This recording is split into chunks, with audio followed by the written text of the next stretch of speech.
Hello दोस्तों, नमस्कार। मैं अनुराग आज आपके लिए लेकर आया हूं नया topic, what is the neuro transmission. दोस्तों, अगर आप इस चैनल पर नए हैं तो अनुराग यादव मास्टरमाइंड चैनल को सब्सक्राइब करें। मैं आपके करियर को ग्रो करने के लिए बेहतरीन जानकारी देता रहूंगा। दोस्तों, आज का टॉपिक है what is the neuro transmission.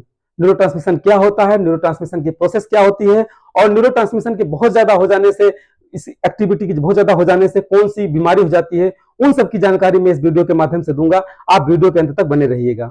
दोस्तों, neurotransmission is a chemical process by which neurons communicated with each other by releasing the chemical message is called as neurotransmitter across the synapse. Neurotransmission आप समझ गए होंगे कि कोई एक neuron दूसरे neuron के साथ कैसे कम्युनिकेशन होता है, केमिकल्स के थ्रू, इलेक्ट्रिकली कैसे होता है, उसकी जानकारी मैं इस वीडियो के माध्यम से दूंगा। दोस्तों, सबसे पहले आपको जानकारी होनी चाहिए कि न्यूरॉन क्या होते हैं, न्यूरोट्रांसमीटर क्या होते हैं, जिनको मैं आपको पिछले वीडियो में बता चुका हूं। न्यूरॉन एक पाथवे है, एक रास्ता है जिसके थ्रू जो है एक इंपल्स एक न्यूरॉन से दूसरे न्यूरॉन पे जाता है। या न्यूरोट्रांसमीटर क्या होता है? Neurotransmitter is a chemical substance that located in sac-like structure. This sac-like structure is called as vesicule, and vesicule located in end of each neuron. The function of the neurotransmitter is transfer the impulse from one neuron to another neuron. जैसा कि आपको पता लग गया होगा कि neurotransmitter जो है एक केमिकल सब्सटेंस होता है जो sac-like संरचना में पाया जाता है, और उस साइक्लिक संरचना को कहते हैं वेसिकल। वेसिकल हर न्यूरॉन के अंत में पाया जाता है। इसकी जानकारी मैं ऑलरेडी आपको पहले दे चुका हूं। अब ये न्यूरो ट्रांसमिशन प्रोसेस को हम स्टार्ट करते हैं।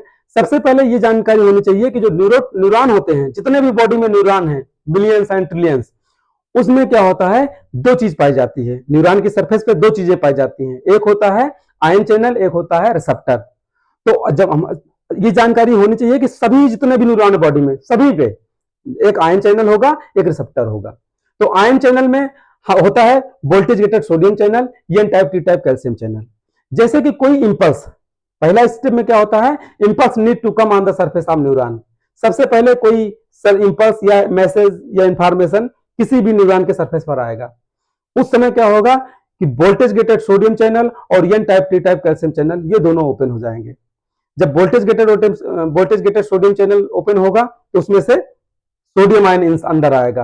N type, T type calcium channel open होगा तो कैल्शियम आयन इनसाइड आएगा न्यूरॉन के अंदर।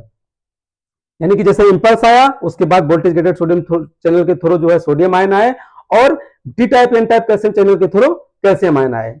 अब क्या होता है कि जो सोडियम आयन आया हुआ है वो वेसिकल्स के अंदर इजिली चला जाता है अपने बिहाफ पे, बट जो कैल्शियम आयन होता है वो वेसिकल्स के अंदर नहीं जा पाता है।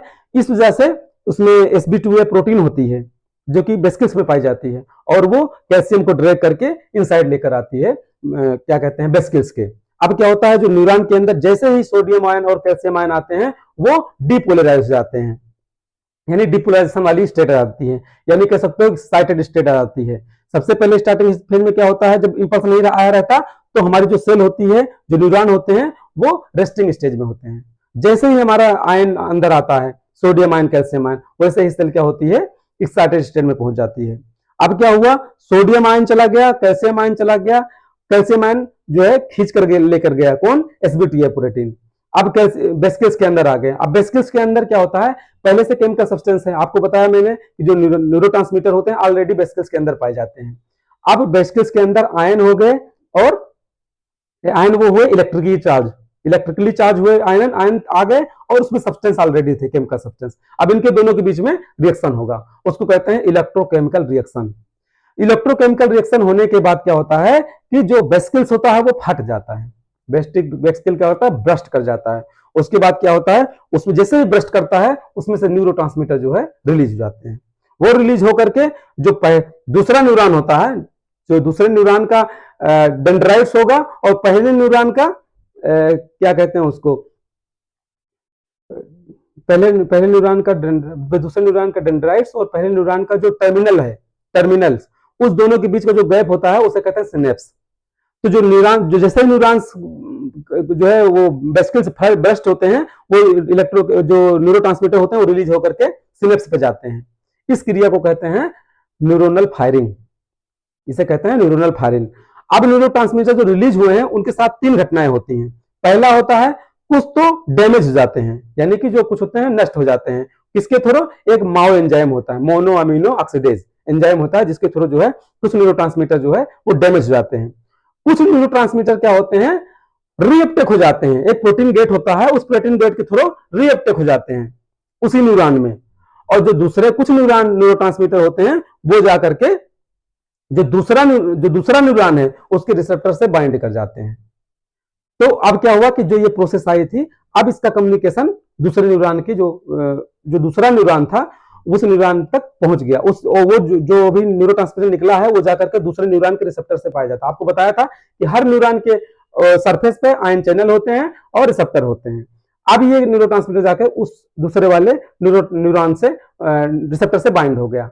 अब क्या हुआ कि अब वाली जो है जो दूसरा वाला न्यूरॉन है वो रेस्टिंग स्टेज में था, वो चला गया एक्साइटेड स्टेज में, यानी कि वो कम्युनिकेशन वो इंफॉर्मेशन वो पहुंच गई दूसरे न्यूरॉन के पास में।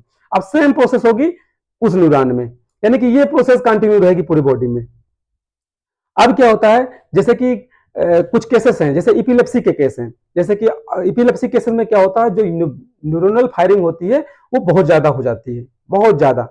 अब न्यूरोनल फायरिंग बहुत ज्यादा होने की वजह से क्या होता है कि इलेक्ट्रोकेमिकल रिएक्शन फास्ट होने लगता है। उसमें स्टार्टिंग फेज में क्या होता है, सबसे पहले नंबर ऑफ इंपल्स आने लगते हैं एक न्यूरॉन के ऊपर, और वो न्यूरॉन पर जैसे ही इंपल्स आते हैं voltage gated sodium channel, N type, T type calcium channel open हो जाता है। और जैसे ही ओपन होता है खूब सोडियम आयन अंदर आने लगता है, कैल्शियम आयन को जो है sp2a प्रोटीन अंदर इनसाइड लेने लगती है।